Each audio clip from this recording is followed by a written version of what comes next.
శ్రీమాత్రే నమ. జయ గురు దత్తాత్రేయ నమ.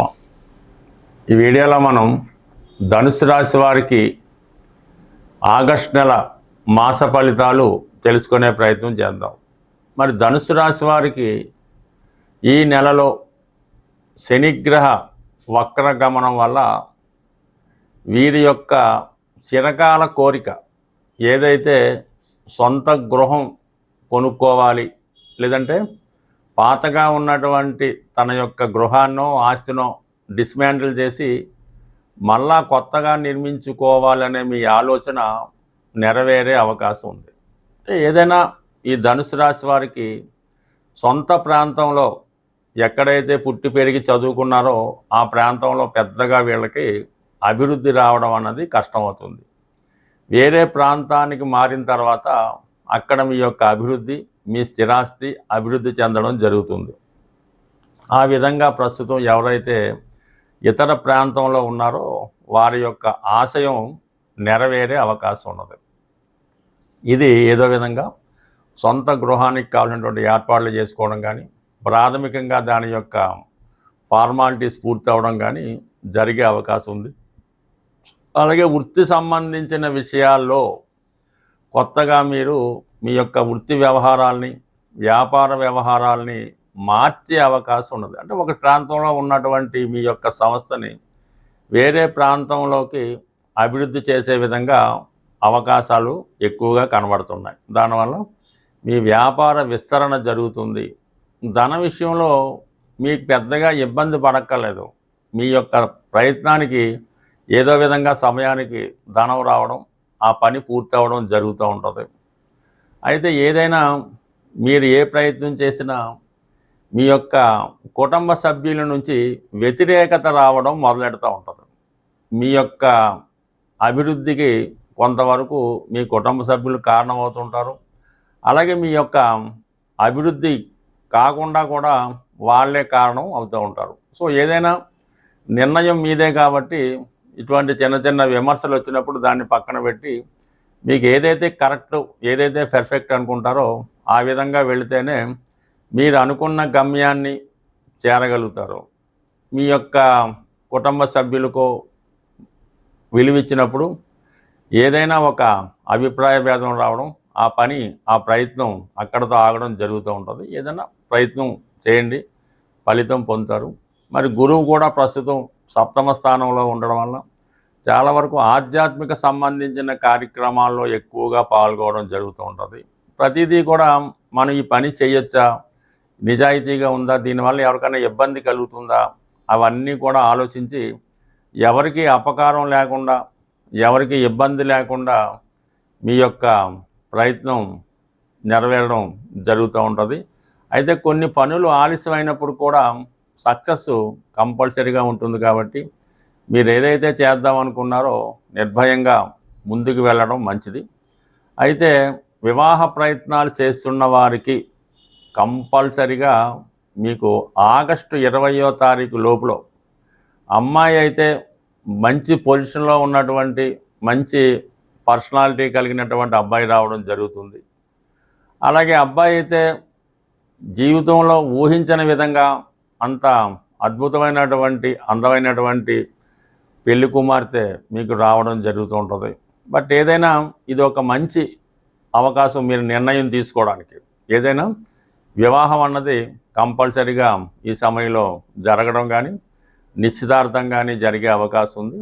చాలా సందర్భాల్లో విదేశంలో కానీ, ఏదైనా పెద్ద సిటీలో ఉన్నటువంటి వధువు లేదా వరుడు లభించే అవకాశం ఉంటుంది. తర్వాత ఏంటంటే ఇంచుమించుగా మీకు ఆగస్టు 20వ తారీఖు తర్వాత ఆర్థిక పరంగా ధనలాభం కలుగుతుంది.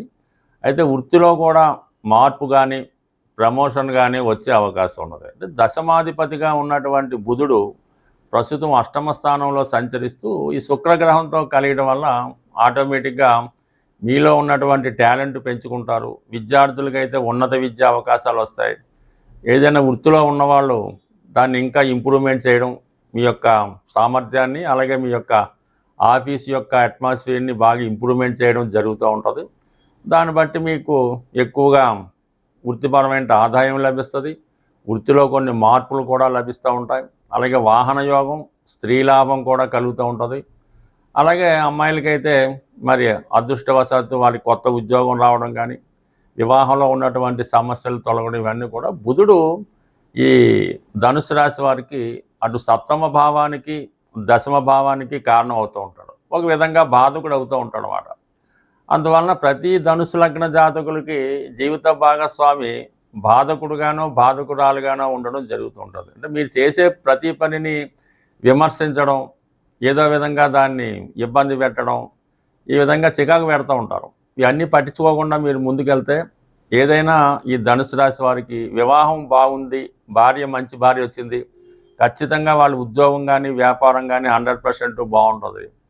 భార్య బాగలేదు, ఇబ్బంది పెడుతుంది, హెల్త్ ప్రాబ్లమ్స్, చికాకులు, ఏదో విధంగా సమస్యలు సృష్టిస్తుందంటే వాడి వృత్తి కూడా ఆ విధంగానే బ్రేక్స్ వస్తూ, ఇబ్బంది పడుతూ, మధ్య మధ్యలో ఆగిపోతూ చికాకు పడుతూ ఉంటాడు. అందుకని ధనుసు రాశి వారి జీవితం అంతా కూడా మంచి భార్య మీదే ఆధారపడి ఉంటుంది. కాబట్టి మరి ఏదైనా కొత్తగా వివాహ వ్యవస్థలోకి ఎంటర్ అవుతున్న వారు చాలా జాగ్రత్తగా ఆలోచించి, ఏదో ఆదర్శాలకో ఇంకో దానికో పోకుండా మంచి కుటుంబం, మంచి ఆరోగ్యం ఉన్నటువంటి భార్యని ఎన్నుకుంటే ధనం దానికదే మీకు లభిస్తూ ఉంటుంది. ఎందుకంటే గురుగ్రహ అనుగ్రహం సంపూర్ణంగా ఉంటుంది. కాబట్టి మీ యొక్క నిర్ణయం అంతా కూడా వివాహం మీదే ఆధారపడి ఉంటుంది. అలాగే ఉద్యోగపరంగా కూడా మీరు సొంత ప్రాంతంలో కాకుండా దూర ప్రాంతంలోనే ఉద్యోగపరంగా రాణిస్తారు. ఈ విధంగా ధనుసు రాశి వారు నిరంతరం విష్ణుమూర్తి ఆరాధన చేసుకోవడం వల్ల, విష్ణు సహస్రనామ పారాయణ చేయడం వల్ల, కనీసం సంవత్సరానికి ఒకసారైనా ఈ వెంకటేశ్వర స్వామి ఆలయాన్ని దర్శించుకొని కళ్యాణం జరిపించడం వల్ల, అలాగే శ్రీరామనవమి, శ్రీరామ పట్టాభిషేకం వాటిలో పాల్గొని కనీసం మరి ఆంజనేయ స్వామి వారిని, హనుమంతుల వారిని, శ్రీరాముల వారిని, విష్ణుమూర్తిని, వీళ్ళని ఎక్కువగా పూజించుకోవడం వలన మీ ప్రతి సమస్యకి కూడా పరిష్కారం దొరికే అవకాశం ఉంటుంది. స్వస్తి. సాధారణంగా మన జన్మజాతకం బాగుంది, గోచారంలో కూడా గ్రహాలు అనుకూలంగా ఉన్నాయి, అయినా కూడా సరైన ఫలితం రావటం లేదు అంటే మాత్రం మన గృహంలో వాస్తులో కంపల్సరీగా ఏదో ఒక తేడా కానీ ఇబ్బంది కానీ ఉండే అవకాశం ఉంటుంది. అయితే ఇన్నగాళ్ళుగా మేము ఇదే ఇంట్లో ఉంటున్నాం, బాగానే ఉంది, ఇప్పుడు ఎందుకు ఇలా ఉందని కొంతమందికి అనుమానం రావచ్చు. ఏదైనా ఒక గృహానికి శంకుస్థాపన జరిగిన తర్వాత చాలా కొన్ని దోషాలు అయితే ఇమీడియట్గా వస్తాయి, నైరుతి లాంటివి ఉంటే. కొన్ని దోషాలు ఏంటంటే 7 సంవత్సరాల తర్వాత లేదా 14 సంవత్సరాలు దాటిన తర్వాత తమ ప్రభావాన్ని చూపడం జరుగుతూ ఉంటుంది. వాటి నుంచి మనం పరిష్కారం పొందాలంటే ఆ గృహంలో నిత్యం దీపారాధన, పుణ్య కార్యక్రమాలు, పూజా కార్యక్రమాలు, వ్రతాలు, నోములు జరుగుతుంటే చాలా వరకు ఆ పవర్ వల్ల ఆ వాస్తు దోషం అణిగి ఉంటుంది. ఏదో కారణం వల్ల మధ్యలో మానేస్తే ఇబ్బందులు కూడా రావచ్చు. ఇది శాశ్వత పరిష్కారం ఏంటంటే మీ యొక్క గృహంలో వాస్తు దోషం ఉన్నా లేకపోయినా దక్షిణామూర్తి ఫోటో వీలైనంత వరకు ఒక పెద్ద సైజులో ఉత్తరం గోడకి అమర్చవలసి ఉంటుంది. అది దక్షిణ వైపు చూస్తూ ఉంటుంది అన్నమాట. ఆ విధంగా అమర్చడం వల్ల గృహంలో ఉన్నటువంటి విద్యార్థులకి విద్య బాగా వస్తుంది. ఎవరైతే మీ యొక్క సంతానం సుమారు 20-25 సంవత్సరాలు వచ్చినా కూడా మీ మాట వినకుండా ఇబ్బంది పెడుతూ, సరైనటువంటి క్రమశిక్షణ లేకుండా సొంత ఇంట్లోనే డబ్బులు తీసుకెళ్ళిపోవడం, ఇవ్వనప్పుడు తల్లిదండ్రులను దండించడం, ఇటువంటి సంతానం ఉన్నవారు కూడా ఈ దక్షిణామూర్తి ఫోటో పెట్టడం వల్ల ఒకే రోజులో అయితే మార్పు రాదు, కానీ నెమ్మదిగా ఇటువంటి స్వభావం ఉన్న పిల్లలు మారడం, ఆ గృహం వాస్తుపరంగా అనుకూలంగా ఉంటుంది. దాంతోపాటు ఇంకొక చిన్న రెమెడీ ఏంటంటే మనకి తెల్ల జిల్లేడుతో చేసినటువంటి శ్వేతార్క గణపతి ఎక్కువగా కాణిపాకం వెళ్ళినప్పుడు అక్కడ అమ్ముతూ ఉంటారు. అది ఒకటి తెచ్చుకొని గృహంలో ఎక్కడ పెట్టినా పర్లేదు, అది 1 సంవత్సరం పాటు ఆ గృహంలో ఉన్నటువంటి వాస్తు దోషాలని కాపాడుతూ ఉంటుంది. 1 సంవత్సరం అయిన తర్వాత మళ్ళీ దాన్ని నిమజ్జనం చేసి కొత్త దాన్ని పెట్టుకోవడం వల్ల కంపల్సరీగా చిన్న వాస్తు దోషాలు సాల్వ్ అవుతాయి.